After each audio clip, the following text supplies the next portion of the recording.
Ya, kita di perjalanan dihadang dengan merubuhkan pohon. Sinso ada tak? Polres Muratara menggerebek aktivitas penambangan emas tanpa izin atau petit di wilayah Kecamatan Karangjaya beberapa hari lalu. Perjalanan panjang dan berat ditempuh pasukan gabungan Polres Muratara dan Brimob Polda Sumsel untuk sampai ke lokasi. Polisi harus menggunakan perahu motor untuk menelusuri sungai ke lokasi tambang ilegal. Perjalanan itu tidak mulus. Pasukan gabungan dihadang oleh batang pohon besar melintang menutupi sungai. Setidaknya ada 4 pohon besar menghambat perjalanan, namun semua itu berhasil dilalui.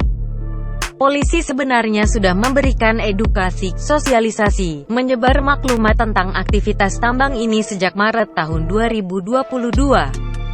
Ternyata bukan mereda, malah justru bertambah banyak penambangan liar, dan akibatnya air sungai juga semakin keruh. Dalam penggerebekan besar-besaran itu, polisi memang tidak mendapatkan seorang pun pelaku peti.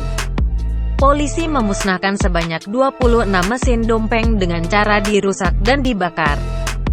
Tapi dalam operasi-operasi kecil sebelumnya, polisi menangkap 4 orang, yang sekarang sedang diproses.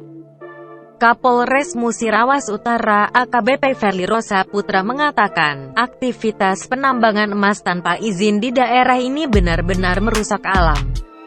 Itu diungkapkannya setelah terjun langsung melihat lokasi tambang emas ilegal, dalam penggerebekan di wilayah Kecamatan Karangjaya beberapa hari lalu. Penindakan terhadap peti selain karena melanggar hukum, polisi juga terus didesak masyarakat yang mengeluhkan kondisi air sungai keruh akibat aktivitas ilegal tersebut. Ferly menegaskan, kepolisian sangat serius ingin menuntaskan tambang emas ilegal di daerah ini agar sungai kembali jernih sehingga bisa dimanfaatkan oleh masyarakat.